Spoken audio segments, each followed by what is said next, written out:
The Yu Menglong case is escalating.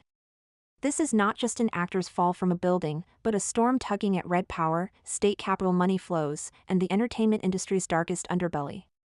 From E! Media's contract prison to the true identity of the Red Princeling Xin, each layer we dig reveals a darker one. On Beijing's streets, fans still mourn with iced Coke and sunflowers. Online, keywords are deleted and photos vanish.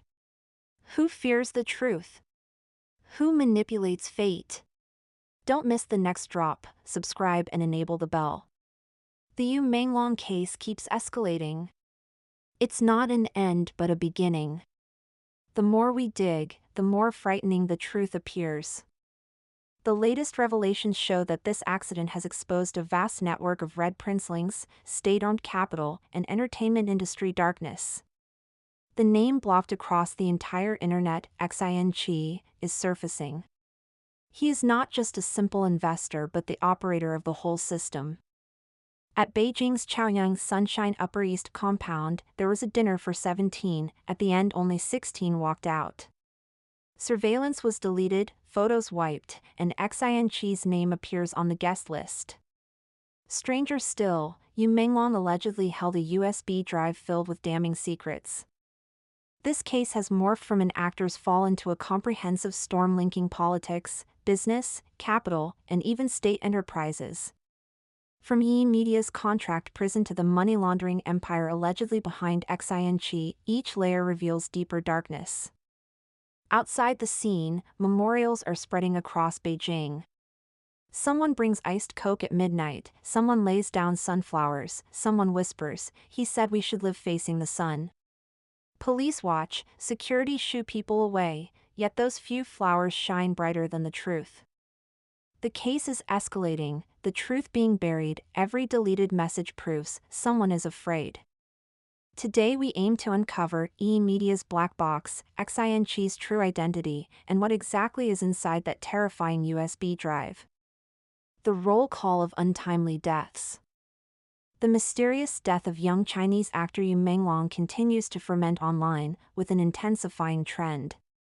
People have noticed a shocking tally. At Yi's agency E! Media, over the past decade at least 9 artists have died abnormally or gone missing. Stranger still, the official conclusions are nearly identical, either depression-related death or accident.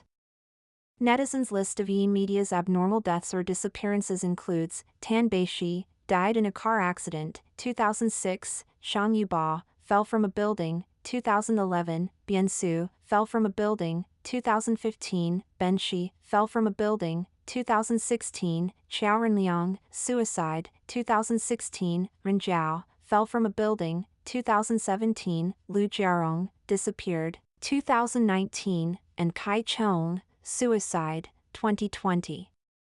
Now adding Yu Menglong, these names form a chilling line on the timeline. Coincidence? Or systemic? This is the most unsettling question online and once again turns attention to E! Media. E! Media's black web. In showbiz, mention E! Media and many think Star Factory.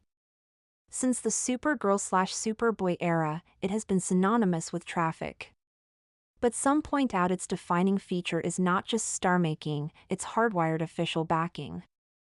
Public information shows E! Media is currently the only artist agency with a state capital background. Its parent, Mango Super Media, belongs to the Hunan Broadcasting System. Shareholders include Alibaba, China Mobile, CITIC Bank, China Construction Bank, China Merchants Bank, Postal Savings Bank, People's Insurance, and Hong Kong Securities Clearing, among others. Analysts say this structure means media platforms provide opinion gateways and exposure, tech giants provide data and algorithm support, financial institutions provide cash flow and cover. As a result, E! Media holds a unique position, speaks upward to power, controls stars downward. How does it treat artists? Host He Cheong once hinted on a show, the core profit may not be cultivating artists, but termination fees.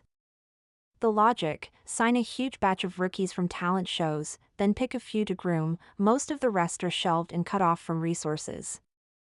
Once an artist can't endure and wants to terminate, the company sets a hefty penalty. Industry talk says this penalty is a key revenue source. No wonder people joke, e-media is not a star factory but a contract cash machine.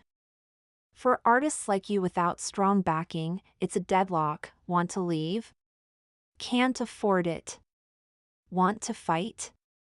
Facing state media background, what lawyer dares push?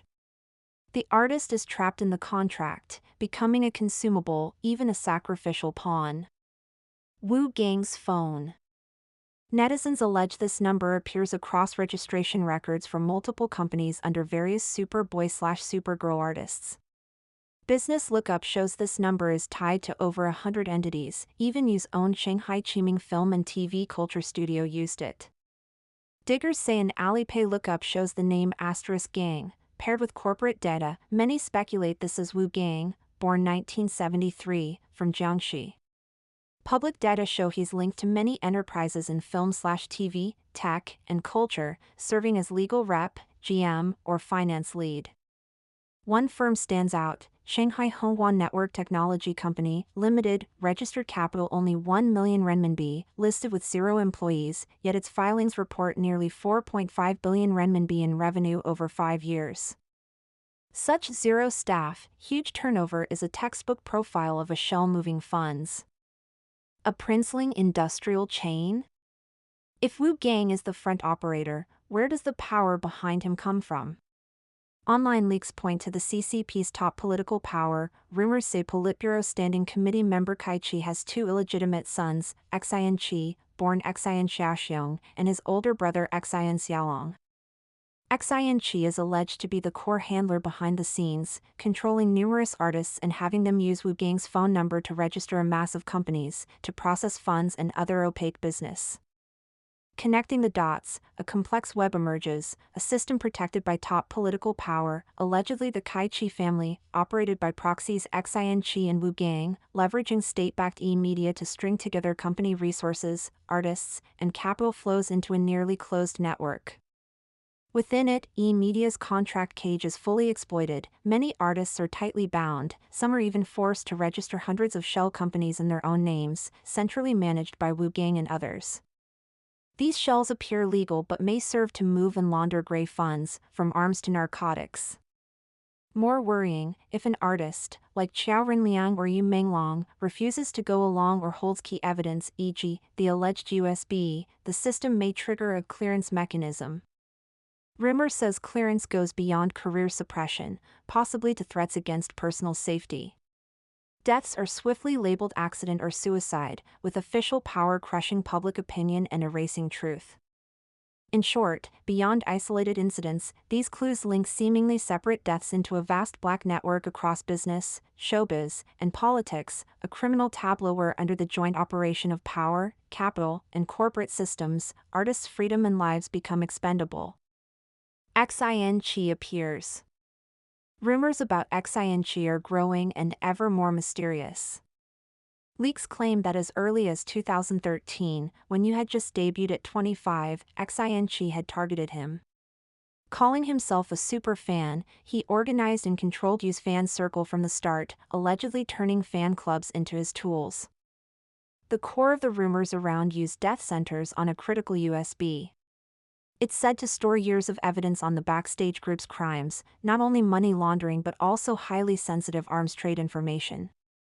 As circumstantial support, netizens found that in 2017 Yu's Shanghai Chiming Film and TV Culture Studio registered a trademark in Category 13, Arms and Fireworks, a detail echoing the arms evidence claim. Tragedy allegedly unfolded on the night of September 10, 2025, at a 17-person dinner in Chaoyang, Beijing. Leaks claim Xian Qi tried to get him drunk with ulterior motives. Yu refused and angered him. 2 subordinates then pushed Yu from a building, and his abdomen was cut open to find the key USB. After the case surfaced, a frontal photo of Xian Qi at the scene briefly appeared on Zaya Hongshu, only to be deleted within minutes. Related info evaporated online. Piecing together online material and leaks gives a startling background. Xian Qi graduated from Sun Yat-sen University. Shortly after, he obtained a high post and assets worth hundreds of millions. His trajectory is startling. 2013, age 22, became a major shareholder of China Power Investment Group's Hubei New Energy Company. A fresh graduate with hundreds of millions, near impossible in the SOE system. His nominal father Xian Baoan is a former state grid executive, once chairman and party secretary. But netizens note Xian Baoan's rank alone seems insufficient to propel Xian Qi rapidly to vice departmental rank. 2018, age 27, Xian Qi became company chairman, directly at vice departmental rank, rocket-like promotion even by bureaucratic standards. Xian Qi is active in film/TV, marketing, artist management, producing. He entered entertainment in 2011, pivoted to short video in 2015, chalking up flashy achievements. Reports on X and overseas media say his success rides not on talent alone but on a red background. Online chatter even calls him an illegitimate son of Xi's camp figure Kai Chi. Rumor has it he underwent cosmetic surgery after college to reinvent himself, washing his identity to infiltrate entertainment. He often hires Thai occultists, worshipped various wild Buddhas since college, uses many sock puppets, changed names repeatedly, and is hard to trace online. Stranger still, his birthday, September 13th, is now blocked across the web. Netizens ask, what exactly is being hidden and feared? Latest leaks allege that the China Power Investment Hubei branch in which Xian Qi holds shares may supply electricity to the KK Park in northern Myanmar. KK Park is accused of being a telecom fraud hub targeting just adult mainland students. Lured by high pay, many fall into a trap and become quick money slaves. Xian Qi's SOE background points this thread straight at top-level power. In addition, his mother Tian Haiyan reportedly runs multiple security companies in Hubei, possibly with triad ties and great clout. His aunt Tian Herong is the widow of Su Ming, the money man in the Bo Xilai case and former Dalian president. All signs suggest these companies may serve as laundering tools, with Xian Qi covering flows via film/TV projects. These clues resonate with the strange shadows behind E-media's stars' deaths. When top political power, state capital, and organized crime are deeply bound, the lives and dignity of ordinary individuals can be crushed at any moment. Flowers of the city. Finally, let's set aside conspiracy and speak of remembrance. These stories begin with fans' tears, continue with sunflowers at the scene, and echo as songs across the internet. A clip surfaced of you recording a bedtime story for a child, his voice clean and warm, breaking countless hearts. Netizens wrote, heartbreaking. That clean, warm voice will never be heard again. Some said he should have been a shining star but met a filthy world, no good company, no good people by his side. Fans vowed, such a perfect angel, we must protect him, keep speaking up for him. At the apartment in Sunshine Upper East where the incident occurred, many fans have quietly come to mourn with his favorite iced Coke, espresso, and sunflowers. One fan shared, afraid security would notice, so I brought a small handmade sunflower for you. Good night, Meng Meng, we'll always remember you. Another wrote, sitting in the sunlit pavilion, my mind is full of scenes from you's life. I came too late. Another said sunflowers carry you's belief, you said that as humans, we should live facing the sun. Missing you, Meng Meng. These small gestures, like stars, gather into a river. On X, at AshleyH313128113 posted, you Menglong, a wonderful person. Miss you. Mid-autumn is past, a festival for reunion, Menglong's mother must feel lonely. Hope for the real truth soon. Dissident Tang Baiqiao shared his thoughts, I watched a lot about you Menglong recently. Honestly, I didn't know him or follow his case before. The more I see, the bigger the problems look. This case is a microcosm of today's China, evildoers can block out the sky with one hand. He attached a simple yet moving male vocal. Friends, these stories are woven by kind people with tears and faith. Though you is gone, his warmth remains. Let us guard this light together and keep speaking until the truth is clear.